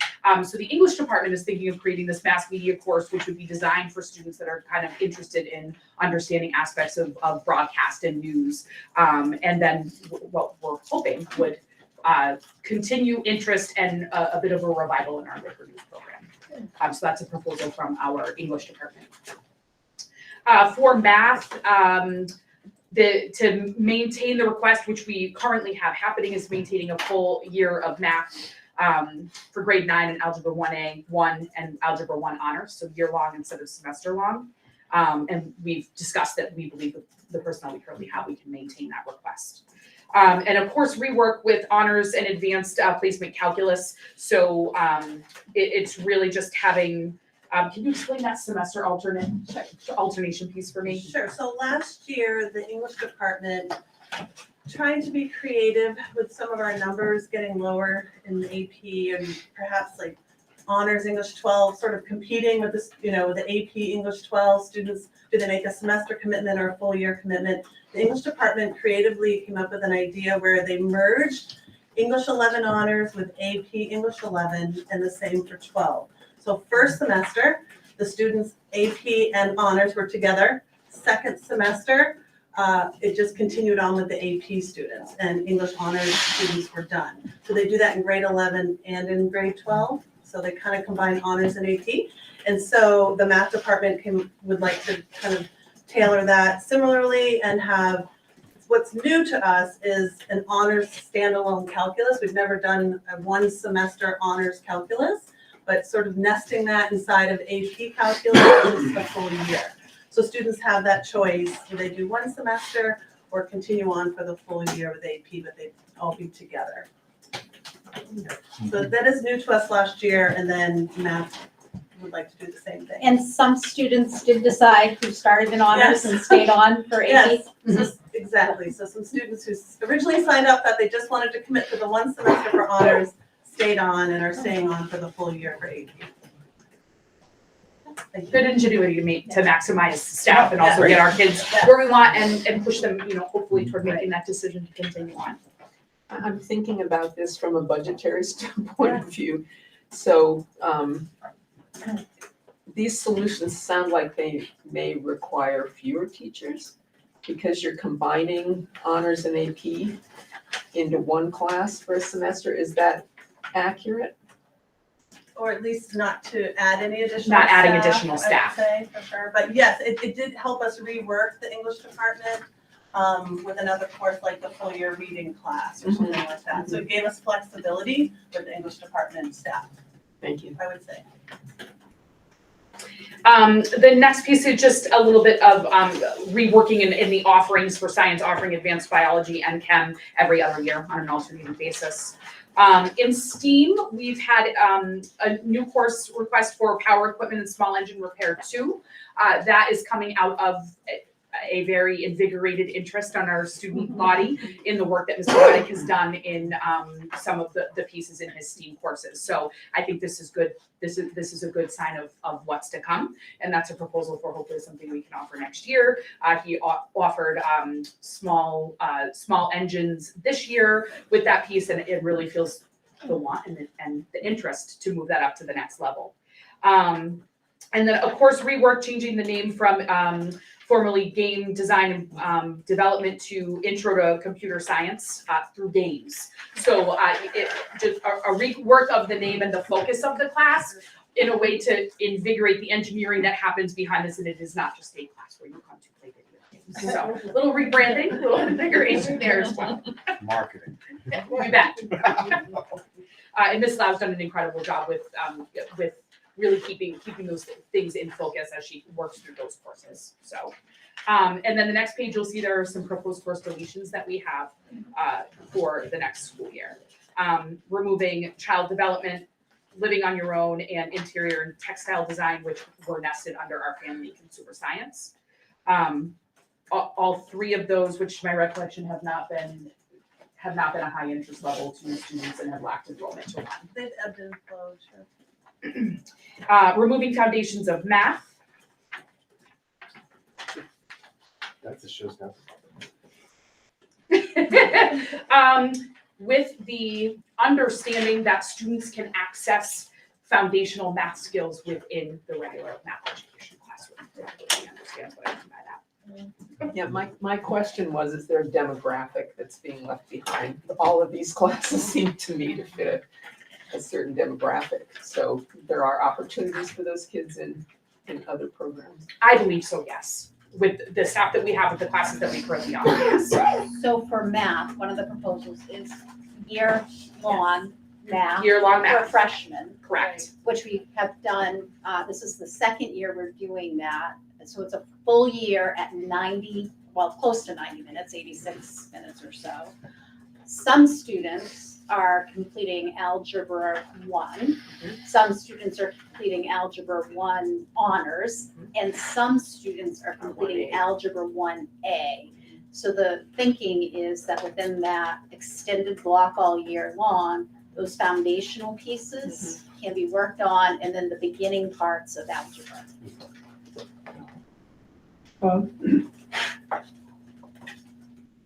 Thinking a little bit ahead and about our declining student population, are there classes that you suspect are going to be more vulnerable to fewer than 10 students enrolling?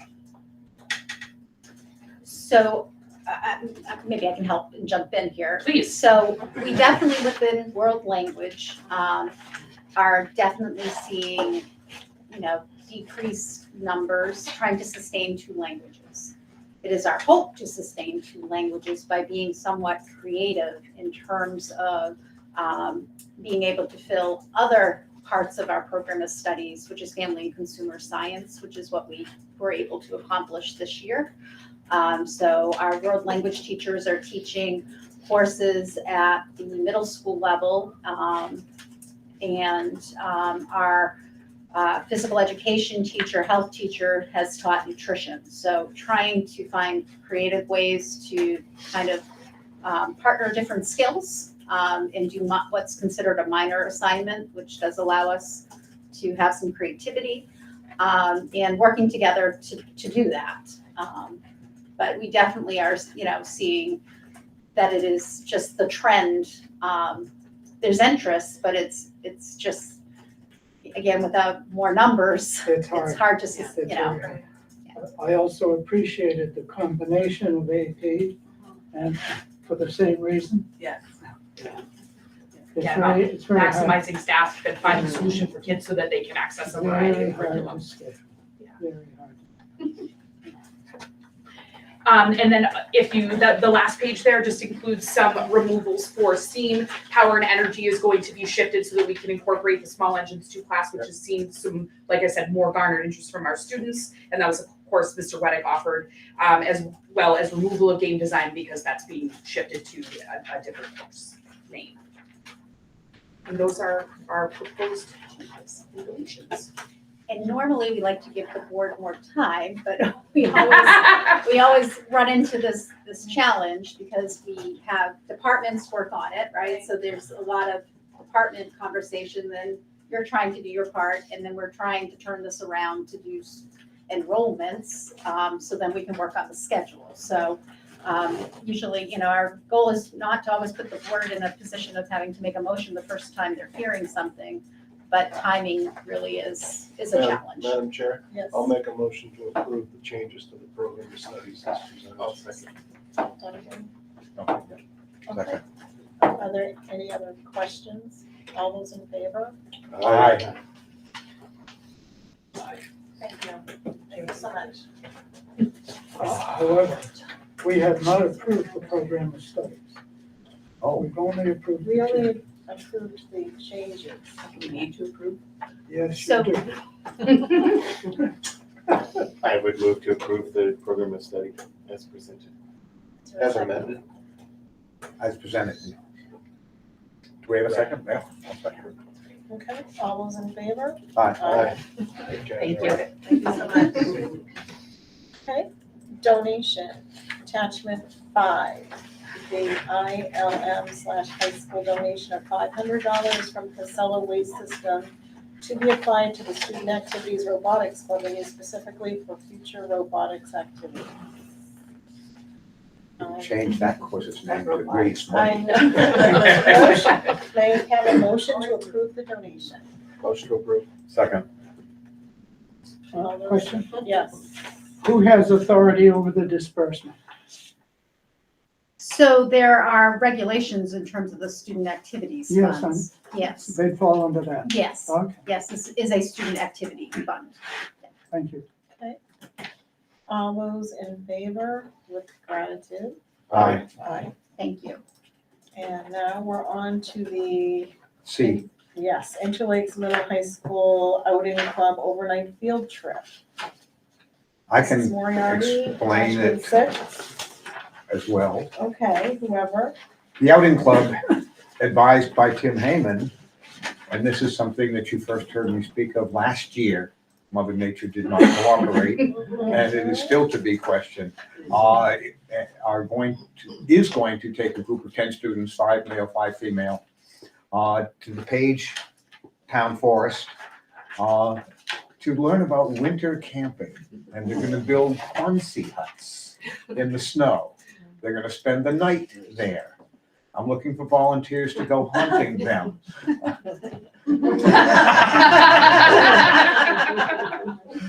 But the only thing I had suggested to them is just let the police know which date it is on. But this is. As good not to stuff. garner any unwanted attention, this is why there's camping Snow woods. for this. Got it. It'd be a good idea. But no, I think it's great exercise. You all know my view of education and conservation hand in hand. And this is just another step. Move to approve. Motion. Second. Any questions? Yeah, I have a question for Mary. She gave me in my packet what looks to be the original, but yet unsigned.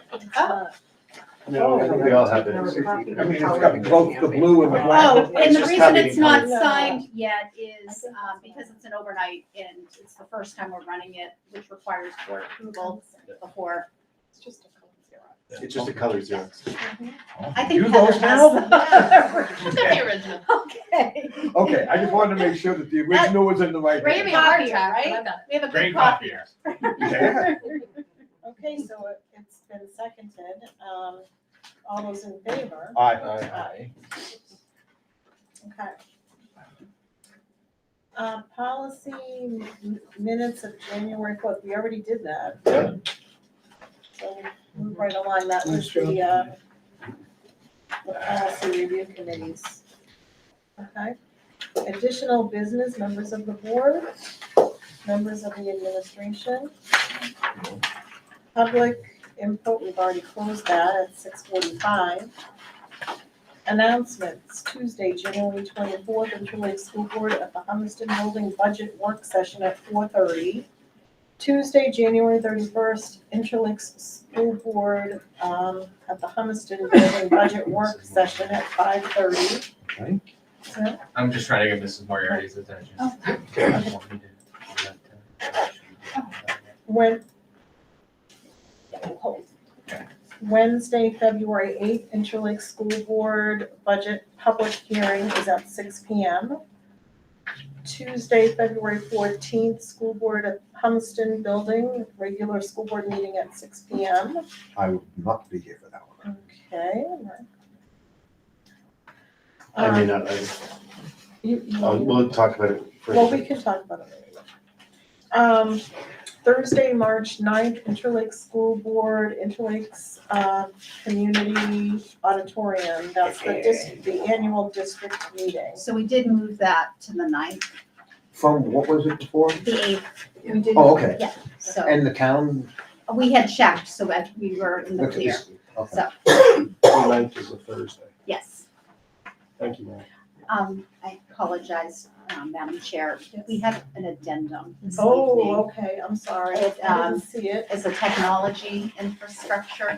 Did I miss that? I think it's one of the 10,000 Separately. pieces of paper. Oh We my gosh. unfortunately I see it provided you now. this Well, evening. it wasn't much. This is it, right there. I Yeah. don't think it would be very long. All right, I'm sorry. Well, no, I apologize. That's my Under new mistake. business, technology infrastructure. If you wouldn't mind, Parson. Mr. Parsons, Sorry. really brief. We didn't want to ignore you. And this is really just priming, hopefully, the pump for budget. I think just having a little pre-knowledge would be helpful. You just don't want to surprise us. That's it. They're like, now I have you exactly where I want you, right? Thought you were going home, but you get technology Tuesday with me. Here we go.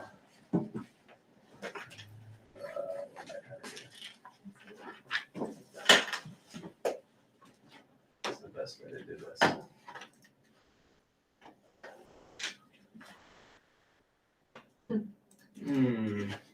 And he's the technology. Yeah, well, I'm trying to, I have it on my screen, but I wanted to present it so that it's available to both the public and to you folks, but I guess I should bring it up onto this screen here, so just take me 1 second. Take me 3 days. Yeah, I didn't think about that, all the loopholes. I was mostly concerned with trying to get it to the stream and not to you guys. So I just have to share it with.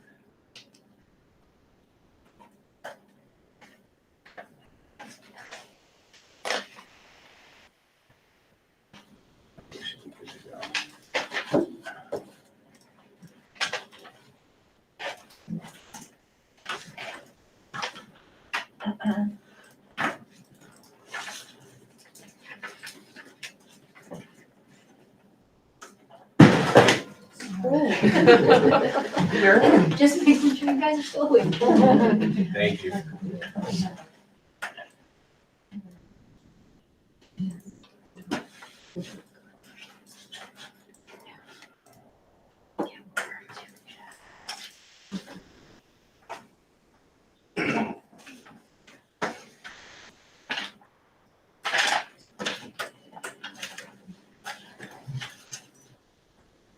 Meanwhile,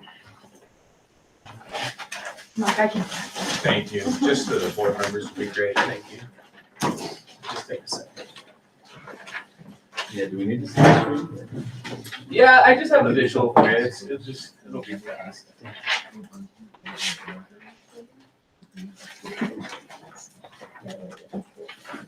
You know, we do know.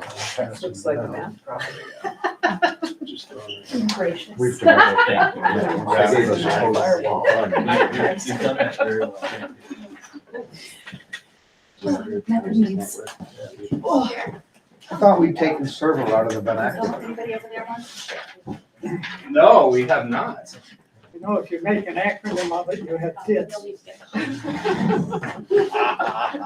I apologize for the delay. I was, again, trying to get our folks at home to be able to see the presentation, and I think I inadvertently excluded you folks, but that's all right. Now I'm excluding them, but that's all right. So thank you for having me. I will be very brief. In talking with Mrs. Moriarty, there is a lot of vernacular and a lot of infrastructure that allows us to be, if you take a look at the image on the left, the middle high school was opened in 1959. And since then, we've had major technology upgrades that have happened. And the last major renovation was kind of completed in 1718, 1819 with classroom technology that you see the panel that we're actually presenting on, network stuff, and full one-to-one implementation. So now if you do some math, we're starting to age out of some of that equipment. And that major renovation really put us ahead of the curve. But as you know, technology is constantly moving, and it's time for us to really consider our next steps. So on the left-hand side, you'll see what the then technology department inherited. That's Mr. Hardy, who used to work with for us. That's 2016, and there was a major undertaking with Brendan Hardy, John Martin, and Patty Coase. That's our server closet. And then that year, they essentially rewired the entire district. And in that, everything that those wires connect to needed to be replaced. And that's what you see on the right-hand side is sort of a before and after. So where we are now is a few years past 2016, where this equipment is starting to see end of life. So although they were very forward-thinking when those appliances were put into place, it is now time that we want to plan for replacement versus unplanned replacement. And I know our folks who talk about facilities all the time understand exactly what I mean. So currently we have some upgrades that are taking place, and I'll try and give you just a brief overview, and that's where that diagram comes with. We are currently working to upgrade our firewall this year. Also, our server this year. FY23 means fiscal year 23, and that's what we are currently in, the 22-23 school year. What is the function of the server if we're using the cloud? Some of the servers are virtual servers, and it's also a data backup. But I'll actually try and explain that the best I can in just a moment. Additionally, our access points would be our next major upgrade. So an access point is what you see right here, and it allows all of our devices that we're using to basically connect to the internet. Those are 5 years old, so they are end of lifing. And as technology evolves, speed evolves, so do our access points. So that is the next major proposal for fiscal year 24. How many do we have of those? 125. I knew you'd know the answer. Well, it's part of the presentation. You're a great audience member. And then the next part of the infrastructure upgrades and sort of in the sequence here would then be what's known as our network switches.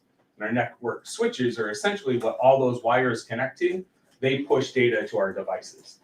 So what you have here in this diagram is everything starts basically with the internet, right? All of our devices that we use require the internet. Central office requires the internet. Student attendance, everything, as you can imagine, requires the internet. So the first major component that we really need to consider is our firewall. And that is our main protection. And that keeps bad things from getting in, and it keeps our users from accessing bad things that are out there, essentially. So that is a major component of our safety, our security, and our stability. That's a full-time job. It is. It is a full-time job. And when I say stability, we are very lucky, and I'm not just saying it because I inherited this department, but our network is very stable in comparison to some other districts that I've spoken to. And we have basically internet in every single educational space that we have, and then some. I say educational space because you might find a closet somewhere where there's not, but we're not teaching there. And we have limited outdoor internet as well, which came in very handy during COVID. Mark? Yes. How often do we have outside consultants audit our security? Oh, good question. So a security audit was done prior to when I took over last year, but I'll have to look back and figure out exactly when that was done. We run some internal ones a lot, and I will say that the reports are where we tend to be well ahead of the curve, but that is always a moving target. And Primex, folks are familiar with Primex. Mm-hmm. They have now a cybersecurity division, so I hope to partner with them, and maybe an audit we're due for one. I'm sure my data. Yeah. So our server is essentially the computer that runs all of their computers, and that is a critical piece of equipment that we have. We have some virtual servers. It also contains our data and controls our data backups.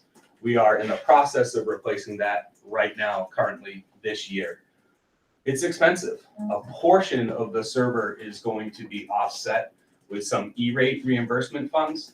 And if you're familiar with E-rate, it's more commonly known as the school and libraries. It's in my notes. Essentially, it's a program from the FCC that was created to try and provide telecommunications, originally phones, to rural environments and now internet. So we get reimbursed. So we have about $70,000 that we're using to offset our server cost. And we hope to use some E-rate funds for our access points. So I'll bring that up in just a moment. Here we go. So our wireless access points. So as if on cue, 125 we have district-wide, and that is what provides us with our stable internet in all of our educational spaces. I was talking to a consultant today, and just the speed at which technology evolves. When I think about the access point, or you might call a router that you have in your own homes, how often do you replace those? Now imagine the number of devices that we have connected in our schools. So it is time for us to do those. I'll give you some numbers in a moment. The switch, as I mentioned, would be the next major project. So we're thinking fiscal year 25. So not this upcoming budget, but the following. So just trying to plant a seed. for you folks. And then the last piece of this diagram is just our devices. And we're constantly revolving and replacing our devices, and you'll see that in the budget where we have them on a sequence. So our Chromebooks have a certain lease cycle, our desktop computers are on another lease cycle, and then our laptop computers are on another lease cycle. And we've done that so that we can keep our devices current, but also try and keep the budget stable. I was gonna ask, I mean, maintenance, especially with the laptop Chromebooks, but then we started doing a lot of the simple repairs internally. We do. Because we had the expertise, and that saved us a lot. Yes, and even with insurance claims and stuff like that, it costs more to ship out a device to replace a screen where we just order screens and we do that in-house. Normally, that's what breaks our screens. Sometimes devices do, but it is way cheaper for my team to do that. Yeah. So in terms of specifics for the access points, the quote that I've received so far is to the tune of $110,000. That is for all of the devices, inside, outside, replacement, and installation. The other part is the management of those devices, the service, the replacement, the software upgrades, and that's using a managed service provider, just over $3,000 monthly, and that's a 5-year expense. Now, the goal. You do that monthly management? We currently don't, because during the last replacement, we had a team with a different knowledge base, we'll say, with Mr. Martin and Mr. Hardy, and they used what is known as a controllerless system. They were able to control the access points manually, and that is not standard practice for schools. Because it requires a really certain, level of expertise. And now that Mr. Hardy has moved on and we are searching to replace that person, we are planning for the worst and hoping for the best. As I mentioned, access points are eligible for E-rate funds. It would come out of what's known as Category 2, which are basically equipment used to provide the internet. It's not a guarantee, but we typically get 60% reimbursed, and that is based upon our free and reduced numbers, which have been pretty stable over the years. So that means of $110,000, we would pay 110 and then be reimbursed 60, so that our net cost would be around 45. So just from a budgeting standpoint, we would have to budget the full amount and offset it as an estimated revenue. Right. Okay. 6 of one, half dozen of the other. The tricky part of this is this number here. According to the E-rate program, we have $180,000 available, which I look at that and think, oh, great, that's after reimbursement. It is not. It is a total of $180,000 that are available. So if we use $110,000 for the access points, so we give us $70,000 for other projects, which could be the switches. And those switches I tried to price out. And I don't know if you tried to buy a microchip recently or F-150, but due to supply and demand, the switches are really hard to get. We cannot get an accurate quote right now because we're talking 2 school years from now. It's improving. Hopefully it'll be improving, and just trying to replace the equipment we already have. I was trying to spec out what we currently have, which is old now, right, in the space. And I'm estimating $50,000 to $70,000. Again, that's pre-reimbursement. That is sticker price, but that is for not this coming fiscal year, the following, as just an FYI. And once we do that, we will be all set for 5 years, where we'll be back here again. Yes, sir. Your maintenance service and replacement costs, your management service and replacement costs, $3,400 plus a year over 5 years. How Yes. stable is that cost going to be over the 5-year period? That's our contracted price. So it would be the same for the 5. That's monthly. It is a monthly. It's a monthly cost, not per year. Oh, that's. Yes. Cybersecurity is a huge 41,000. responsibility, Yeah. and And it's not going away, and No. you can't walk away from it. But here's a question. this is gonna be a constant. Technology advances at the rate of Moore's law, as we've all learned. Is this something that should have an expendable trust fund that is funded? That may be something to consider. That's pretty. Yeah, that's a good idea. And I can tell you that in 2016, when Mr. Martin came here and Mr. Hardy came here, they rebuilt everything over a span of 4 years or so. So what I inherited is really well ahead of, a lot of other school districts. What I'm trying to present is I want you folks to be aware, we are in great standing. We just don't want anything to break, right? And we want to stay ahead of the curve. Particularly we are wireless and we are device one-to-one K-12, where a lot of schools aren't. So we have a huge network load. So we just want to maintain our level of service. Who's our ISP, or are we tapping one of the fibers that run down Yep. 25? We have, First Light is the name of the company that Okay. we have, and that is E-rate eligible, so we get reimbursed for that. Good. As well, yeah. Where it becomes a disconnect is Sandwich, because they're not 100%, they don't have the same exact fiber that Right. goes there. Goes part of the way, and then we have MetroCast and all these other resellers. So essentially, that was it. That was my presentation. I don't know if you have any other questions, but I just wanted to provide a high-level overview.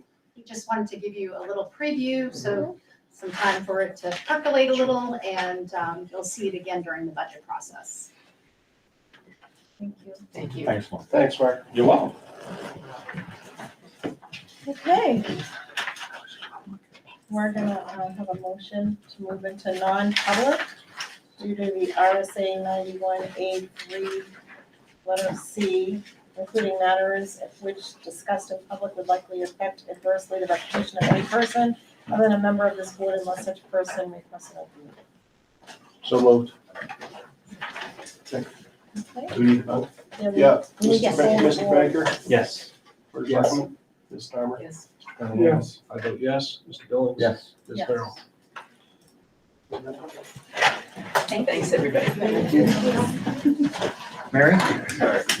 Can you as well wait outside for us for a few minutes?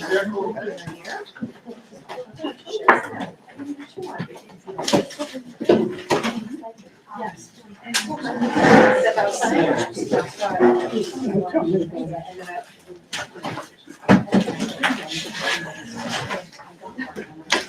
No trees. You're